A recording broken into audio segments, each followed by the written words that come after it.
on the topic resistant hypertension. What makes this session unique is our eminent speaker who has an extensive experience in guiding and managing patients who have been diagnosed with resistant hypertension and had been using the molecule moxonidine is going to enlighten us on the topic resistant hypertension with the help of the evidence and his experience referring to is none other than Dr. Harshit Gupta. He is an MD and DM in cardiology. He is currently a consultant and interventional cardiologist at Midland Hospital, Lucknow. He is an assistant professor at Mayo Institute of Medical Sciences, Lucknow, as an ex-consultant cardiologist at Grecian Hospital, Chandigarh, and an ex-faculty at Government Medical School at Sector 32, Chandigarh. Without any further ado, I would like to hand over this podium to Dr. Harshit Gupta to share his vast experience and learnings for the best outcomes. Sir, over to you. Thank you, Dr. Sanket and the whole of MacLeod team. I think we have already lost some of our time due to some technical glitch, but getting on straight to our discussion today, and which is on resistant hypertension. So we will just see what it is, what the guidelines say about the management, and what are the drugs that can be used to manage it. Okay, first of all, resistant hypertension. So we need to understand what hypertension is. All of us know hypertension is the rise in blood pressure, and more than 140/90 is normally labeled as hypertension. And all of us know it can be controlled, but remains untreated. Most of the times we find that the patient is on drugs, but still his blood pressure is on the higher side. And despite the availability of very good now drugs, potent drugs available in the market, why does it happen that the blood pressure still remains uncontrolled?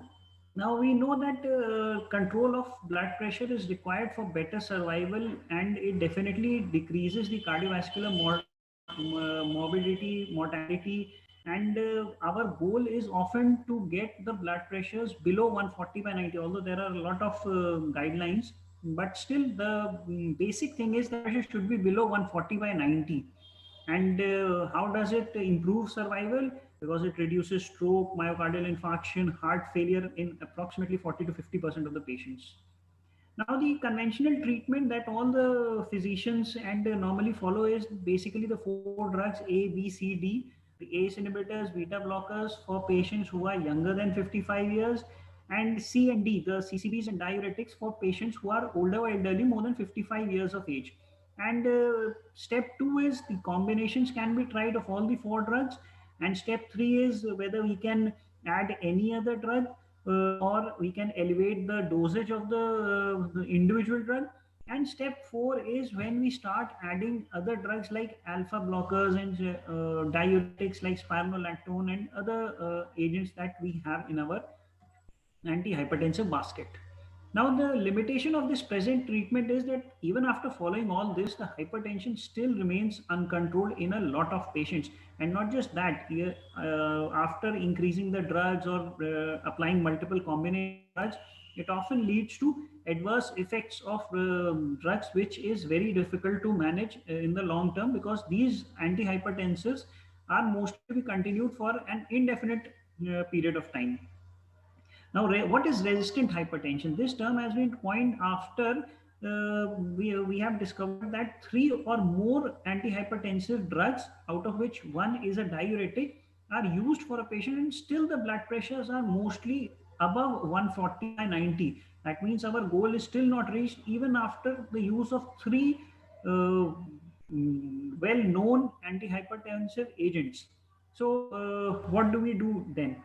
First of all, the epidemiology, it is said that why do we say that blood pressure is not controlled? Because approximately 53% of the patients have been found that only 53% of the patients had a blood pressure of less than 140/90.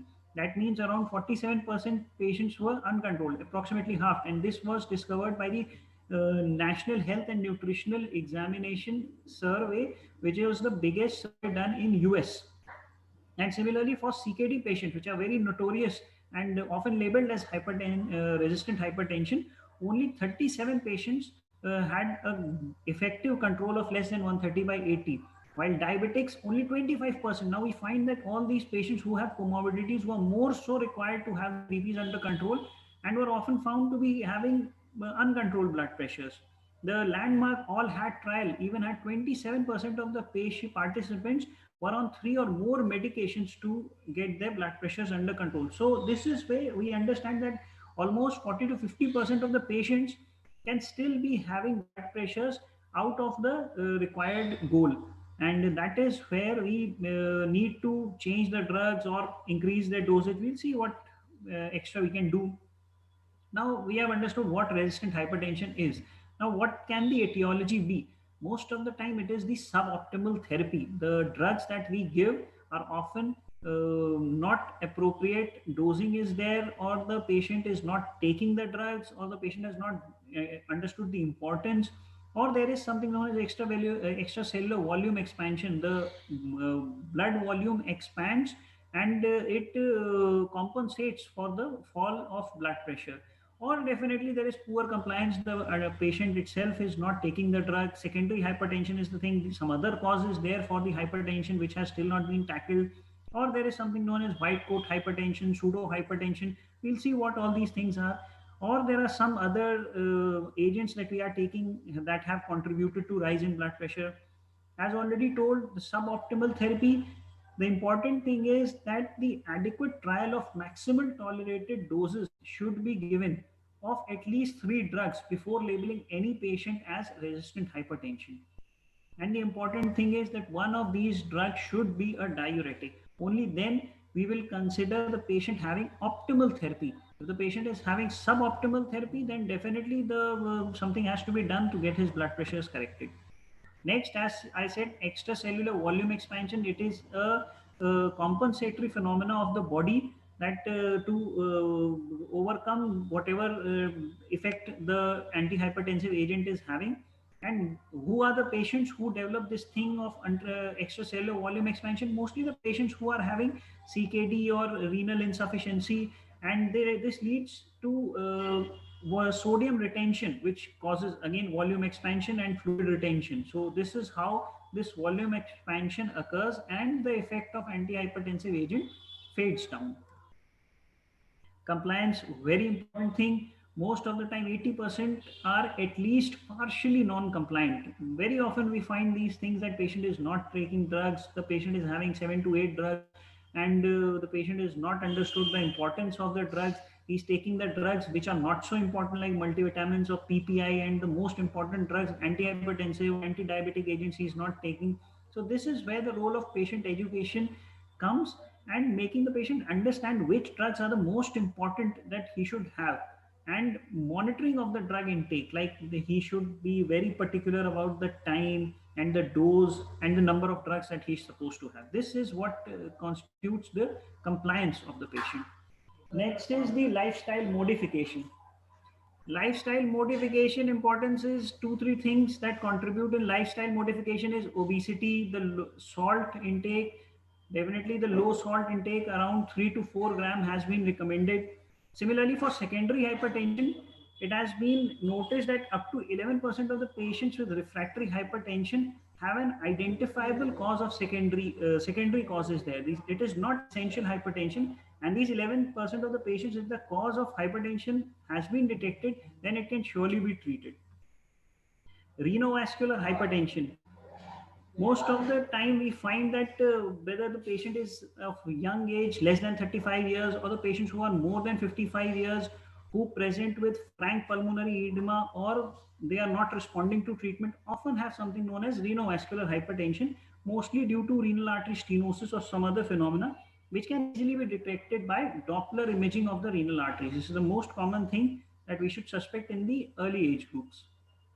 Next is again primary aldosteronism is a very not so uncommon cause. It is seen in 5% of the patients who are having refractory hypertension, and this is basically due to increased levels of aldosterone in the body, which causes sodium retention and fluid volume expansion and increase in the blood pressures, and the patient is not able to respond to the antihypertensive agents. Similarly, pheochromocytoma is a tumor of adrenaline, which again contributes to increase in metanephrines and catecholamines that leads to increase in blood pressure and increase sympathetic nervous system activation. Now, this thing known as the white coat hypertension that I discussed, it is found in approximately 20 to 30% of the patients, and patients are having almost normal BP whenever they are at home and comfortable. But when they visit a doctor, mostly they get anxious and the blood pressure rises in front of the doctor or in the hospital setting. So, this is known as white coat hypertension.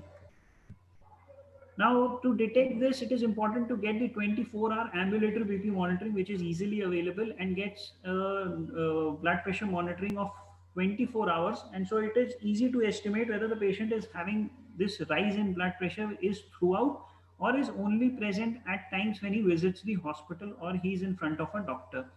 So normal BP at home, but blood pressure is raised in front of doctor, but the patient is not having any evidence of end organ damage. Definitely, we should suspect white coat hypertension. Now, what I said 24-hour BP monitoring, it has a prognostic value and very good tool to identify patients of refractory hypertension. So we should note that the patient is on three or more than three drugs. His blood pressures are still uncontrolled and even after good compliance, the patient is not having other causes like white coat hypertension, etc. Then we can easily label them as refractory hypertension. Now, another thing known as pseudo hypertension is there when the patient is found to have higher blood pressure, but his blood pressures are often normal. That happens due to thickened and calcified arteries, which happens with age. And due to the arterial thickening, whenever the blood pressure is measured, a higher blood pressure of the cuff is required to compensate the arterial thickness. So, approximately 10 to 15 millimeter mercury increased pressure is noted. And if the direct intraarterial pressure is monitored, it is often found to be normal. So, this is known as pseudo hypertension. Now, other causes of pseudo-resistant hypertension is very often improper blood pressure monitoring. Blood pressure is not being monitored properly. The antihypertensive medication is not being taken properly. Even if it is taken, then the dosage is not appropriate. The combinations that have been given to the patient are not appropriate. The physician is not being able to change or increase the dose at time or in comparison to the increase in BP, or there is some communication failure between the patient and doctor. Now, potential causes of pseudo-resistant hypertension, as already discussed, white coat hypertension, drug-related side effects are there, low commitment is there, inadequate patient has not been able to understood which drugs to take, when to take, or he's taking some drugs which have contributed to increase in the blood pressure, like very commonly oral contraceptives, steroids, anti-inflammatory agents, painkillers. These drugs are the drugs which contribute to increase in blood pressure. So we should be very careful before labeling or identifying the cause behind this resistant hypertension, which is basically pseudo resistance. If we take off these drugs, then the patient can have good control in their blood pressure. Now, potential causes of pseudo resistant hypertension can be like obstructive sleep apnea, the chronic kidney disease, hyperaldosteronism, primary or secondary, we've already discussed, atherosclerotic diseases in the elderly, or aortic valve sclerosis can be there. Now, pathophysiological mechanism involved in the genesis of drug-induced hypertension. I don't think we need to go into this detail, but all these drugs release mediators which are vasoconstrictors and often cause RAS activation, which causes salt retention and fluid retention, and the BP is not being able to come down and is often raised due to extracellular volume expansion. And there is something contributing is sympathetic overactivity. Now, sympathetic system is an important system, and it may be a central feature linking hypertension with the other components of something known as metabolic syndrome. So this is increased in patients who are having metabolic syndrome and patients having multiple comorbidities like diabetes, insulin resistance, obesity, hypertension, dyslipidemia. So sympathetic drive has to be decreased in them. And how does it link with hypertension?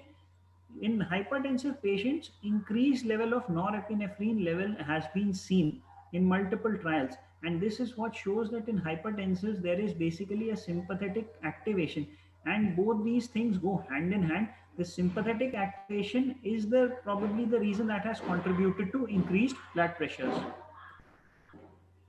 Now, linked with hypertension, sympathetic activity can be high in young subjects with borderline hypertension. And this suggests that increased sympathetic activity is the cause rather than the consequence of blood pressure elevation. Again, it has been linked with obesity as well. Increased rate of sympathetic nerve discharge has been found in obese people, and this has contributed to increased blood pressure because, again, sympathetic activation is more. Now, link with insulin resistance and diabetes. Now, sympathetic activation is a major component of insulin resistance in clinical experiments and in humans with type 2 diabetes. Cardiac autonomic dysfunction occurs in 30 to 50% of the patients with diabetes and 40% of obese patients without diabetes. Now, linked with other risk factors, sympathetic activity, overactivity is also been seen as already told in renal diseases, and it has contributed to left ventricular hypertrophy, has increased the chances of patient going into congestive heart failure. Now, the diagnosis of true resistant hypertension, as already discussed, if we negate all the features like white coat hypertension or causes of pseudo hypertension, and we find that even after the use of these three drugs, out of which one is diuretic, blood pressure is still more than 140 by 90, we can label the patient as having resistant hypertension. Now, what is the treatment strategy going to be for these patients? We have often found the reason being autonomic dysfunction, which is the center point of metabolic syndrome. And this thing is also associated with metabolic condition derangements like hypertension. So we find that the therapeutic objective is to reduce the sympathetic overactivity and get the blood pressures under control, because in all these patients the sympathetic drive is increased, and if we are able to decrease the sympathetic drive, then definitely the blood pressure can be brought under control. Now, without going much into the nervous system, the central nervous system is that controls the SNS activity is basically in the brain stem, and is basically the hypothalamus and the rostral ventrolateral medulla, which are all these part of the brainstem only. And this, there is a center in the brainstem which is the center point for sympathetic outflow. When this increased activation is there, there is increase in the sympathetic outflow. And so our target is that instead of the peripheral deactivation of the adrenergic system, we should look to centrally deactivate the sympathetic system, and our point of blockage should be at the brainstem or the medulla that I have already told you. Now, this is the thing that comes into being. The central sympatholytic first generation agents were the alpha 2 agonists. Now, alpha 2 receptors are basically the receptors found in the blood vessels. So, the drugs like clonidine, guanfacine, and methyl dopa, out of which clonidine and methyl dopa are still used, are basically the drugs that are more acting on alpha 2 agonists, while second generation drugs are acting on I1 agonist, which is found in the central nervous system, basically in the brainstem, like moxonidine.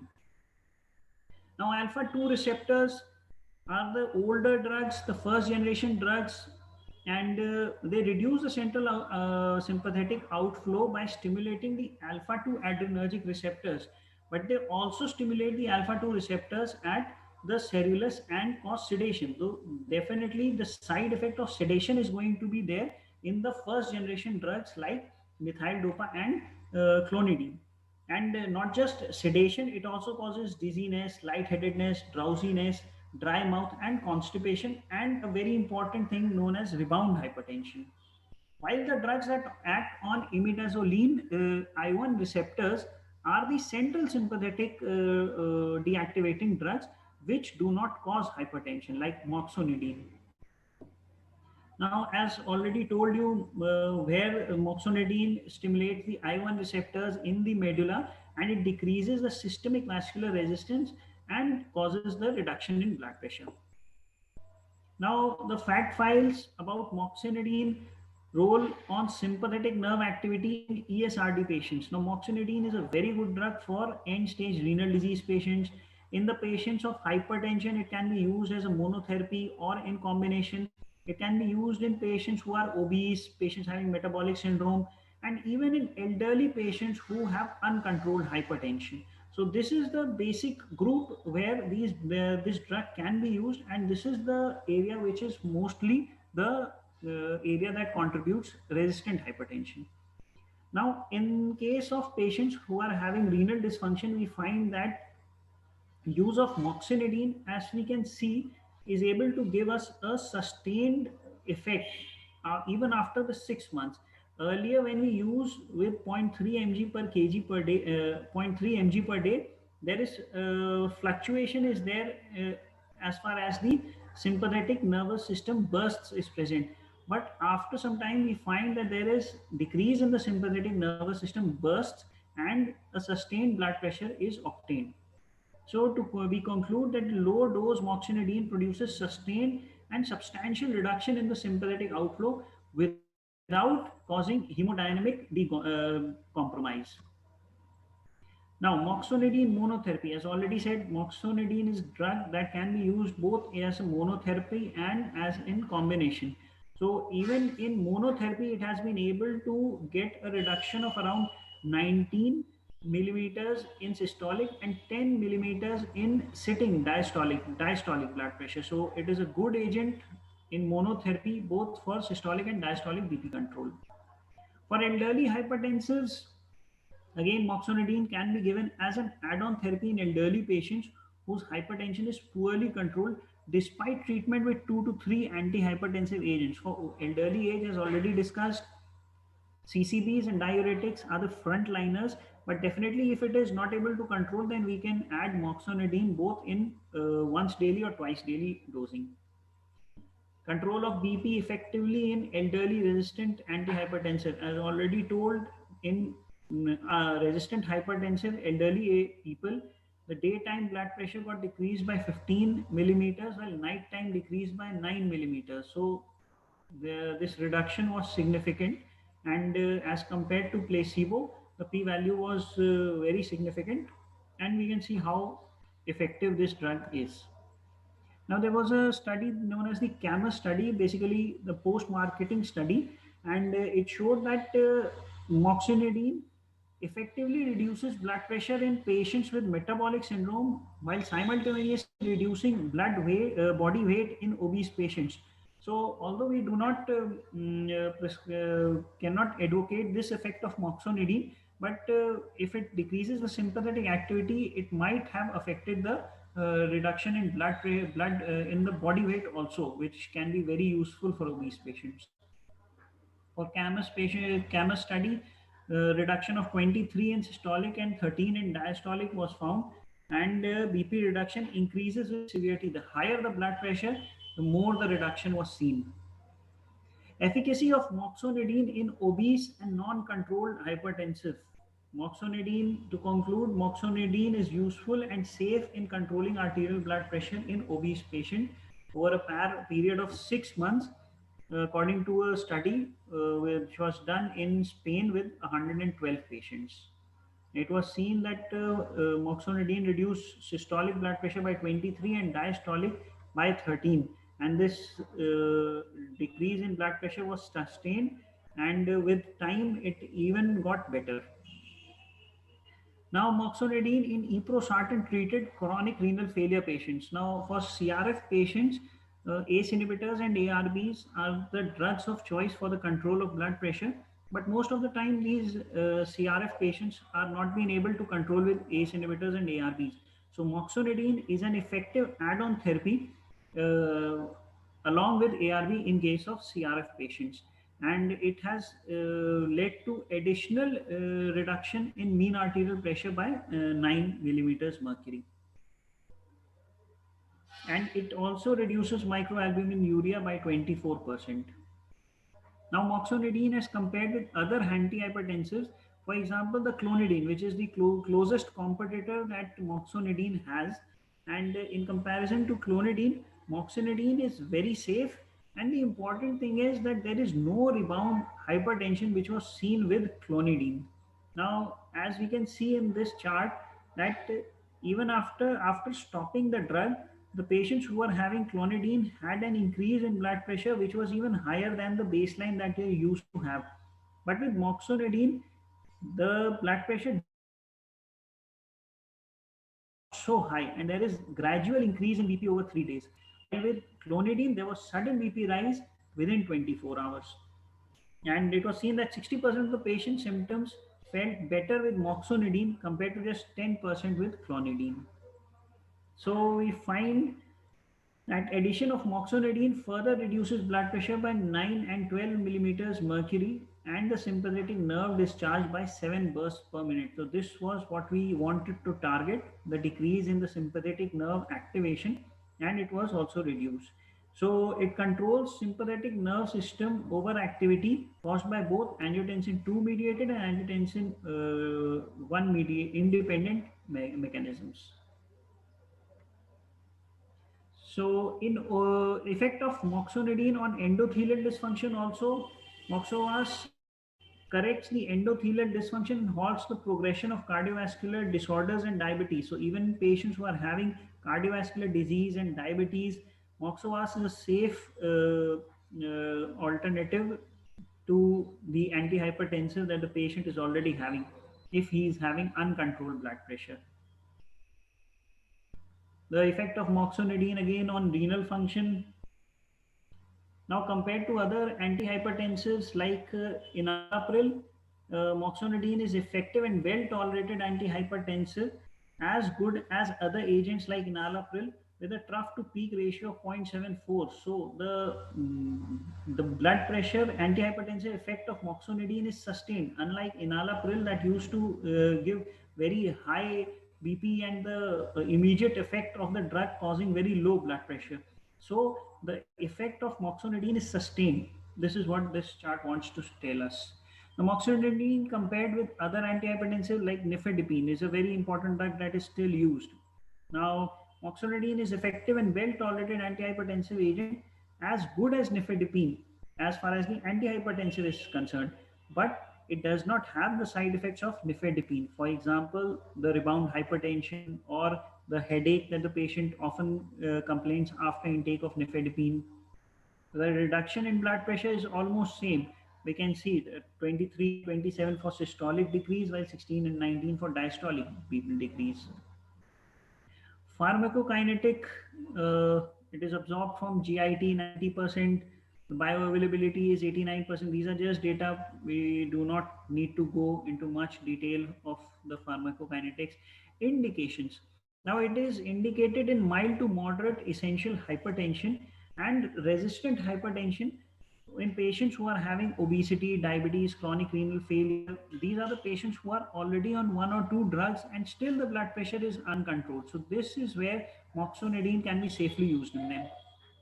Starting dose, moxonidine is zero point 0.2 to zero point 0.3 mg once daily. This is good because it has a long half-life. Once daily dose is sufficient, and it can be increased at 3 weeks interval and up to zero point 0.2 to zero point 0.3 mg twice daily. And a single dose should not increase exceed zero point 0.4 milligram. So important is that we should start with zero point 0.2 to zero point 0.3 mg once daily, and we can increase them to twice daily. As far as the renal dose modification, mild to moderate renal dysfunction, that means 30 to 60 milliliters of per minute GFR, a single dose should not exceed zero point 0.2 and no more than zero point 0.4 milligram per day. And if it is more than 60, if the eGFR is more than 60, then no dose modification is required. Precaution, cessation of combination with beta blocker. Beta blocker should be stopped first and then moxonidine should be stopped after a few days. And it should be used with caution in patients who are having angioneurotic edema, for chances of reaction are there. In patients who are having severe coronary artery disease, this is an area that we need to look out. If the patient is having severe coronary artery disease, the patient is having unstable angina, then we should try to avoid this drug. And if the patient is having EGFR less than 60, then the dose modification is required. In the end, the advantages of moxonidine, the antihypertensive efficacy is comparable to that of other classes of antihypertensive use. We have seen that previously. And it improves the metabolic profile also. That means, as far as the diabetes, hypertension, glucose tolerance, all these things, obesity is concerned, it causes a beneficial effect on all these parameters. It is a useful drug in metabolic syndrome for the above mentioned reason. And the antihypertensive effect lasts for at least 12 hours. Therefore, the once daily dosing is good enough. And it is a safe and well tolerated and has less potential for drug interaction. Very safe drug and safe and effective in combination as well. So, this is a drug that has been brought by MacLeod's and very effective and a very efficacious drug for OD and BD dosing. I think that's it. Great, sir. Thank you for this wonderful session. Uh, I'm sure with the evidence that you have shared along with the vast experience, I think it will definitely help the listeners in managing patients with resistant hypertension. And I have have better patient outcomes. So before we close the event, a few questions that are lined up. If you permit me, I can ask you those questions. Thank you, Sure, sir. sure. So, being a centrally acting antihypertensive, moxonidine reduces the sympathetic outflow. So, when it comes to sympathetic outflow or increased sympathetic activity, is always correlated with anxiety. So, is anxiety related as a sign for the use of moxonidine? Shall we look in that kind of a experience that you have, sir? If you can share your experience on this. Anxiety itself cannot be a sole reason to start this drug because it is a very potent drug, potent antihypertensive agent. And as far as the anti-hyper anxiety induced hypertension is concerned, this is an often a very easily controlled thing that does not require much of intervention, and only the anxiety part has to be controlled to control the hypertension. So the patient, I don't think it will be right to put the patient on any antihypertensive if the patient is having anxiety-related hypertension. It is often better to strike on the anxiety part. Good drugs, anti-anxiety drugs are available, and once the anxiety of the patient is controlled, I feel that the hypertension will get controlled and the patient will not be requiring any antihypertensive agent. And I don't think in this case the patient will be requiring any antihypertensive agent, be it moxonidine or any other drug. Perfect. Anti-anxiety drugs are the drugs that should be required to control his hypertension. So, and along with the lifestyle modification, definitely. Perfectly said, sir. Sir, moxonidine, as we were going through the your session, it was highlighted that it was best suitable for obese diabetic.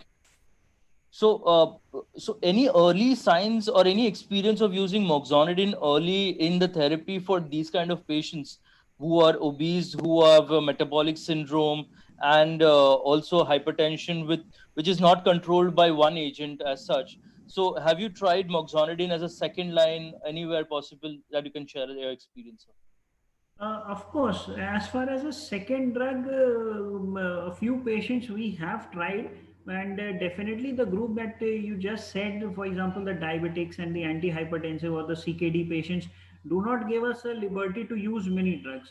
Diabetics are often the patients who are having diabetic nephropathy and associated renal dysfunction. The creatinine is a little bit on the higher side, and we cannot use ACE inhibitors or ARBs or the other drugs which are even more indicated in such cases.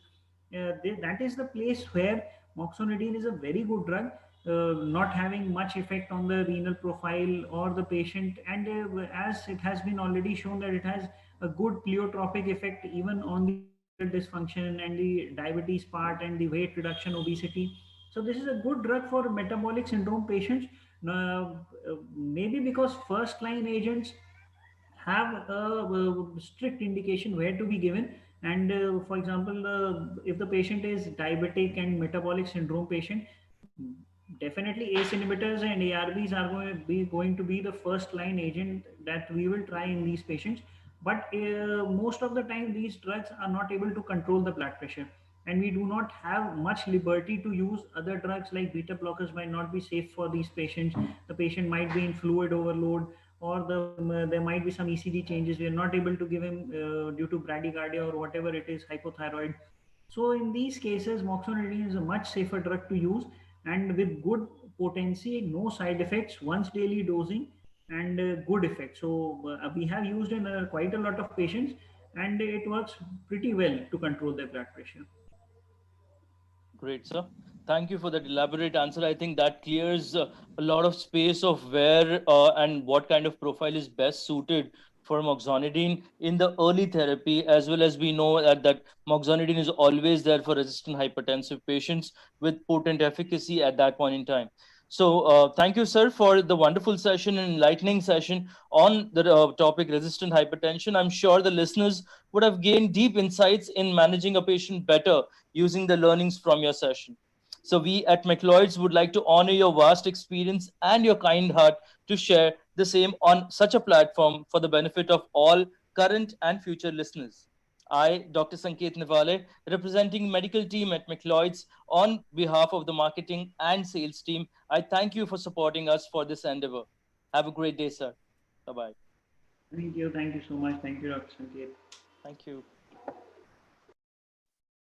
Thank you, sir. So now I am ending the session. Thank you. Perfect. Thank you.